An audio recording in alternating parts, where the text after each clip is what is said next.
우리에게 주시는 하나님 말씀은 고린도후서 2장 1절에서 11절까지 말씀입니다. 저와 여러분이 한 절씩 교독합니다. 내가 다시는 너희에게 근심 중에 나아가지 아니하기로 스스로 결심하였노니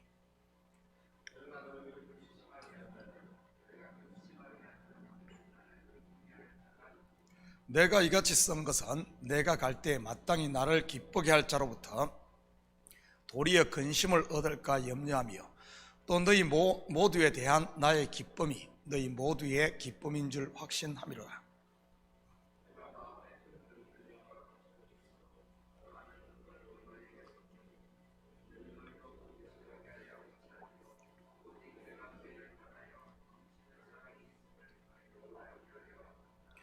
근심하게 한 자가 있었을지라도 나를 근심하게 한 것이 아니요 어느 정도 너희 모두를 근심하게 한 것이니 어느 정도라면 내가 너무 지나치게 말하지 아니하려 함이라.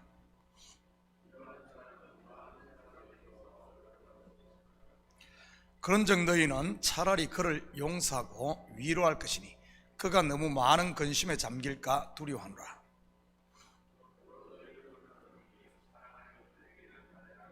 너희가 범사에 순종하는지 그 증거를 알고자 하여 내가 이것을 너희에게 썼노라.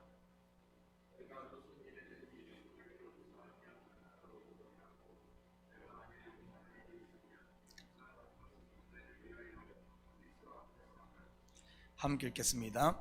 이는 우리로 사탄에게 속지 않게 하려 함이라. 우리는 그 계책을 알지 못하는 바가 아니로라. 아멘. 좋은 아침입니다.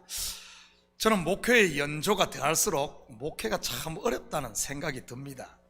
목회 초년생일 때에는 성도들을 많이 모아 부흥만 시키면 될 줄 알았습니다. 그래서 모든 초점이 어떻게 하면 사람들을 모을 수 있을까 했지요.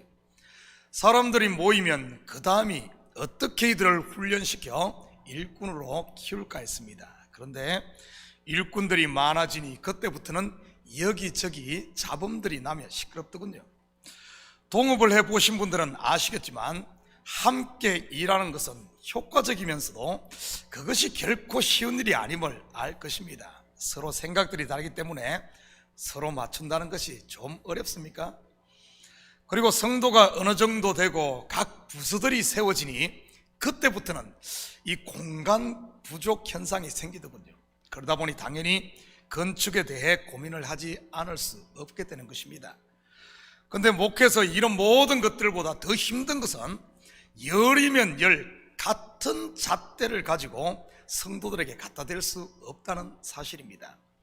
수박이야 꽃잎이 떨어지고 이 30일에서 한 45일이 지나면 그냥 다 추수를 하면 됩니다. 그런데 사람은 그럴 수 없다는 것이지요.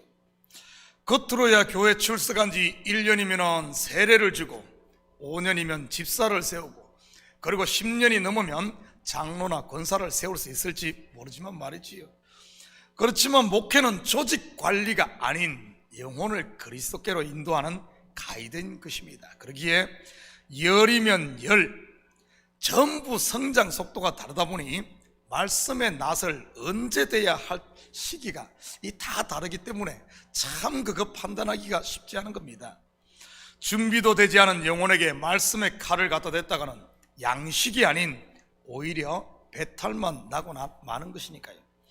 아무리 좋은 것도 때가 맞지 않으면 오히려 독이 될 수 있는 경우가 많습니다. 그래서 예수님께서도 청지기 비유를 통해 때를 따라 양식을 나누어 줄 자가 누구냐 이렇게 말한 것이지요. 다시 말해 양떼들을 잘 살펴서 때에 따라 적절하게 양식을 공급해야 한다는 말입니다. 오늘 본문은 고린도 성도들을 향한 바울의 이러한 목회적 마음을 엿볼 수 있습니다. 1절에서 4절은 지난 새벽에 살펴보았던 고린도 교회 방문 계획을 변경할 수밖에 없었던 이유를 다시 한 번 더 밝히고 있습니다. 바울의 눈물 어린 권고에도 불구하고 그들은 아직 돌아올 준비가 되어 있지 않았던 것이지요. 그런 상태에서 바울이 방문하게 된다면 서로에게 상처만 될 것이 뻔했기 때문입니다. 그래서 바울은 당장이라도 그들에게 쫓아오고 싶지만 가지 않았던 것입니다. 저는 바울의 심정을 어느 정도 이해할 수 있을 것 같습니다. 가끔 저도 하나님께서 은혜를 주셔서 성도들이 가야 할 길이 훤히 보일 때가 있습니다. 물론 예전에는 성도들의 상태를 살피지 못하고 보이는 대로 말했다가 여러 번 성도들 배탈나게 한 적이 있습니다. 받을 준비가 되지 않은 상태에서 일방적으로 주었다고나 할까요? 그러다 보니 시험만 들었던 것이지요. 그런데 요즘에는 그렇게 하지 않으려고 신경을 많이 씁니다. 때가 될 때까지 기다리는 것이지요. 그러니 얼마나 속이 답답하겠습니까? 차라리 안 보이고 모르면 좋은데 흔히 보이는데도 말을 못하고 기다려야 하니 말이지요. 바울이 지금 그렇게 속에서 안달만 하고 있었던 것입니다. 그런데 고린도 후서를 통해 자기의 사정을 말할 수 있는 것은 이제는 문제가 해결되었고 고린도 성도들이 받을 준비가 되었기 때문인 것입니다. 2절 같이 봅니다. 내가 너희를 근심하게 한다면 내가 근심하게 한 자밖에 나를 기쁘게 할 자가 누구냐. 무슨 말인지 좀 어렵게 번역이 되어 있는데 이것을 공동번역으로 다시 보면 나를 기쁘게 해줄 수 있는 사람은 여러분밖에 없습니다. 그런데 내가 여러분의 마음을 아프게 한다면 나를 기쁘게 해줄 사람에게 슬픔을 안겨주는 셈이 되지 않겠습니까? 이런 말입니다. 사랑하고 아끼는 사람에게 슬픔을 주지 않기 위해 바울이 고린도에 가지 않았다는 말이지요. 결국 고린도 교회 문제는 그들이 회개하고 돌아옴으로 일단락됩니다. 그런데 그것으로 모든 문제가 다 해결되었던 것은 아닙니다. 5절 같이 봅니다. 근심하게 한 자가 있었을지라도 나를 근심하게 한 것이 아니요 어느 정도 너희 모두를 근심하게 한 것이니 어느 정도로 하면 내가 너무 지나치게 말하지 아니하려 함이라.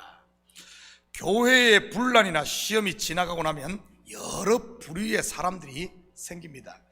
첫째는 그 시험으로 인해 오히려 더 믿음이 단단해지고 성숙을 이루는 부류들입니다. 마치 겨울을 지낸 나무가 더 단단한 제목이 되듯이 말이지요. 그런데 모두가 다 그런 것은 아닙니다.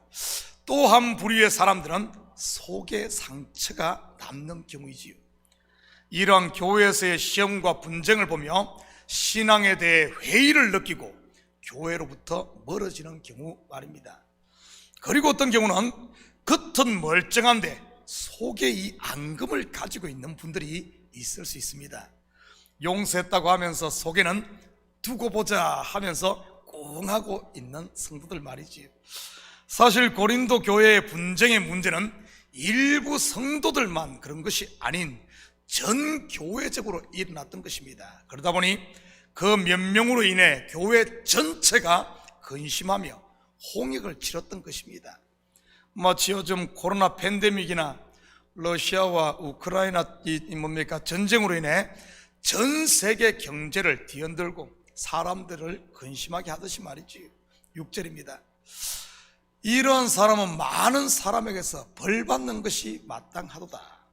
이 말은 고린도 교회의 문제가 해결되자 분란의 중심에 섰던 사람들의 실체가 이제는 다 드러났다는 그런 말입니다. 그러자 스스로들이 왕따가 되고 바보가 되고 말았다는 이런 말이지요.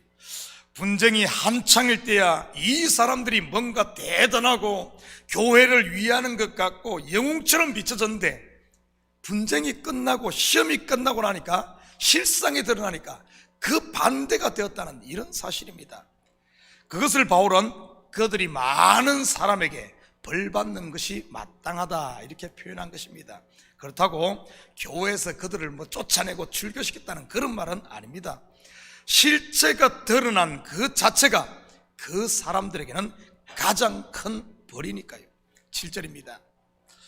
그런즉 너희는 차라리 그를 용서하고 위로할 것이니 그가 너무 많은 근심에 잠길까 두려워하노라. 그런데 바울은 고린도 교인들에게 여기에 머물지 말라고 합니다. 그들 실체 드러냈다고 그것으로 끝나면 안 된다는 말입니다. 한 단계 더 나아가는 것이 교회의 역할이고 교회는 그래야 됨을 말하고 있는 겁니다. 이제는 그들을 용서하고 위로하라고 합니다. 이 말은 마치 예수님께서 산상수훈에서 말씀하신 원수를 사랑하고 그를 위해 기도하라는 것과 같은 것입니다. 그런데 표현이 좀 어색합니다. 그냥 용서하라가 아니라 차라리 그를 용서하고 위로하라. 차라리 그를 용서하고 위로하라. 무슨 뜻 같습니까? 지금 고린도 성도들의 마음 상태가 겉으로는 용서하고 문제가 해결된 것 같은데 속에 앙금이 여전히 남아있다는 그런 말이지요. 그 앙금 가지고 있지 말고 그를 중심으로 용서함으로 네 스스로가 거기에서 자유하라는 말입니다. 뿐만 아니라 바울은 거기서 한 발 더 나아가서 그들에게 사랑을 나타내라고 합니다. 그렇게 할 때 시험의 중심에 섰던 그들을 회복시킬 수 있고, 또한 고통을 당했던 교회도 치유될 뿐만 아니라 지금 시험 당했던 그 사람들 진정으로 영적 성숙을 이룰 수 있음을 말하는 겁니다. 그런데 이것은 결코 쉽게 되는 것은 아닌 것 같습니다. 원수와 같은 그들을 사랑하기 위해서는 그렇다면 어떻게 해야 할까요? 9절 같이 봅니다. 너희가 범사에 순종하는지 그 증거를 알고자 하여 내가 이것을 너희에게 썼노라. 바로 순종, 곧 자기가 죽어야만 가능하다는 말입니다. 사도 바울이 이 고린도서를 쓴 이유가 바로 이겁니다. 바로 이겁니다. 이것을 내려놓지 않게 되면 신앙생활에 결국에 자꾸 속에 뭐가 쌓여가지고 나중에 가면은 그것이 폭발하게 되어 있다는 그런 말이지요. 이것 치료해야 된다는 겁니다. 성도로서 이 단계까지 가야만 시험이 시험으로 끝나지 않고 성도들의 영적 성숙을 이루고 오히려 시험이 유익이 되는 것이지요. 화가 복이 되는 것 말입니다. 이 단계에 이르지 못하고 그냥 겉에 문제만 해결하고 마음의 상처를 치유하지 않으면 결국 언젠가는 그 문제가 골마 터지게 되는 것입니다. 10절 11절입니다. 너희가 무슨 일이든지 누구를 용서하면 나도 그러하고 내가 만일 용서한 일이 있으면 용서한 그것은 너희를 위하여 그리스도 앞에서 한 것이니 이는 우리로 사단에게 속지 않게 하려 함이라. 우리는 그 계책을 알지 못하는 바가 아니로라. 너희가 누구를 용서하면 나도 그러하고, 이것은 마치 예수님께서 제자들에게 가르쳐준 주기도문에서 말하는 우리가 우리에게 죄 지은 자를 사하여 준 것 같이 우리의 죄를 사하여 주옵시고와 같은 말입니다. 예수님께서 베드로에게 하신 말씀인 네가 땅에서 풀면 하늘에서도 풀릴 것이라는 말과도 같은 것이지요. 결국 이 말은 하늘은 항상 열려 있는데 내가 마음을 닫고 있다는 말입니다. 내가 마음만 열면은, 나의 마음만 열면은 내가 곧 하늘이 되는데도 말이지요. 하나님은 우리에게 자기의 독생자를 내어 주기까지 사랑을 다 주셨는데 내가 문을 잠그고 있다면 그 사랑을 받을 길이 없는 것입니다. 고린도 교회를 향한 사도 바울의 마음은 열려 있을 뿐만 아니라 뜨거운 사랑으로 가득 차 있지요. 그런데 그들이 문을 닫고 있으면 그 사랑을 알 수가 없는 것 아니겠습니까? 그러면서 스스로 오해만 하는 것이지요. 마치 사도 바울이 자기들을 잡아먹으려고 하는 것처럼 말입니다. 용서하지 못하고 마음에 꽁하고 있는 것은 결국 사단에게 속는 것이라는 말이지요. 사단에게 자신을 내어주는 것이요 스스로 판 무덤에 갇히는 것입니다. 그런데 바울은 이러한 사단의 계략을 알기에 고린도 성도들을 향해 용서하라는 자기의 권면에 반드시 순종하라고 했던 것입니다. 여러분, 순종은 자기 부인, 자기 죽음을 말하는 겁니다. 이것은 바울을 위함이 아닌 고린도 성도들 스스로를 위한 것입니다. 바로 용서함으로 내가 자유함을 얻는 것이요, 목마름과 해갈은 종이 한 장 차이입니다. 마음의 우물을 덮고 있는 그 돌을 굴려내느냐 그렇지 않느냐의 차이 말이지요. 사랑하는 성도 여러분, 혹시 여러분 마음에 스스로 매여 있는 부분은 없습니까? 분명 하나님께서는 열린 문을 두었는데 내가 속에서 문을 걸어 잠그고 있는 부분 말이지요. 때로는 그것이 교회에 대해서일 수도 있고, 때로는 목사와의 관계일 수도 있고, 때로는 남편이나 자녀, 아니면은 같은 직장의 동료와의 관계일 수도 있고 말이지요. 하나님은 우리에게 열린 문을 주었습니다. 복을 주었지요. 그런데 내가 잠그고 있으면 복이 저주로 비춰지게 되고, 내가 속에서 잠그고 있으면 하나님의 사랑을 알 길이 없는 겁니다. 땅에서 풀 때, 곧 내 마음에서 풀 때 하늘에서 풀린다는 이 진리를 알아. 오늘도 우리의 마음문을 활짝 열고 하나님께서 예배해 놓으신 하늘과 땅의 복과 평강 그리고 은혜들을 마음껏 누리고 또 흘려보내며 사는 이런 복된 하루 되기를 주님의 이름으로 축복합니다. 같이 기도하십시다. 사랑의 아버지 하나님, 참으로 감사를 드립니다. 혹시 우리 마음에 이 고린도 교인들처럼 겉으로는 해결되었지만 속에 앙금이 남아있는 부분들은 없습니까? 사람과의 관계 속에서, 아니면 교회와의 관계 속에서 이런 것이 있다면, 아버지는 지금은 괜찮은 것 같지만은 이런 것들이 쌓이면 결국에는 무너질 수밖에 없습니다. 하나님, 매일매일 우리의 마음을 점검케 하시고 우리의 마음을 주님께로 활짝 열어 하나님께서 예비해 놓으신 생명을 누리게 하시고 하늘의 복과 땅의 복을 누리며 사는 저희들 될 수 있도록 축복하여 주시옵소서. 혹시 이 새벽 기도하는 가운데 우리 마음에 돌이 있다면 힘써 십자가 앞에서 그 돌을 굴려내므로 하나님의 사랑이, 하나님의 은혜가 물밀듯 몰려와 우리 속을 가득 채우고, 또한 아버지는 우리를 통해 흘려 넘치는 이런 역사가 있게 도와주시옵소서. 감사드리며 예수님의 이름으로 기도드립니다. 아멘.